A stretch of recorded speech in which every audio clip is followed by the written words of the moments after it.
Halo Bunda, kita masuk ke pembahasan yang keenam, yaitu menyusui saat bayi sakit.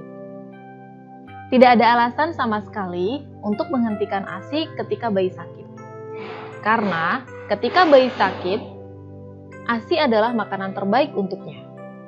Bahkan pada bayi yang diare, pneumonia, TBC, muntah, pemberian ASI justru harus diperbanyak. Kenapa? Karena bayi yang sakit yang diberi ASI itu persentase kesembuhannya itu justru bisa lebih cepat daripada bayi yang diberikan susu formula. Misalkan saja ketika bayi diare. Nah, manfaat ASI pada bayi diare yaitu yang pertama, ASI dapat menggantikan cairan yang hilang. Yang kedua, ASI itu mengandung zat gizi yang berguna memenuhi kecukupan gizi saat diare. Yang ketiga, ASI mengandung zat kekebalan terhadap kuman penyebab diare.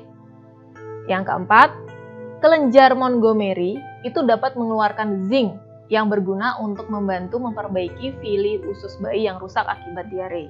Jadi justru ketika bayi diare itu jangan tidak diberikan ASI, justru diberikan ASI sebanyak mungkin.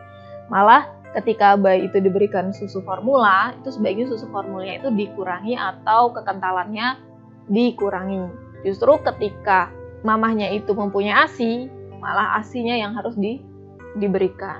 Karena manfaatnya malah banyak, dia bisa menggantikan cairan yang hilang, kemudian zat-zat gizinya itu bisa memenuhi kecukupan gizinya saat diare.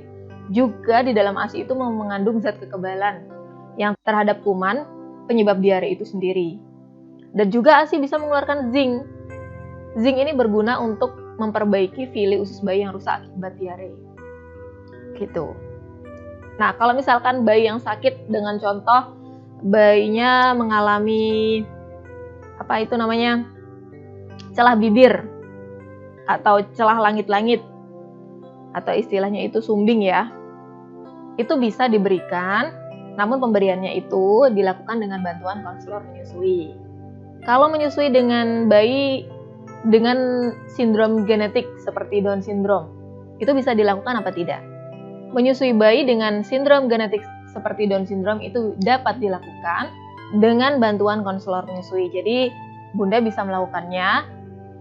Sebelumnya itu hubungi dulu konselor menyusui agar bisa dibantu bagaimana proses pemberian ASI kepada bayi, agar bisa dibantu bagaimana memberikan ASI pada bayinya.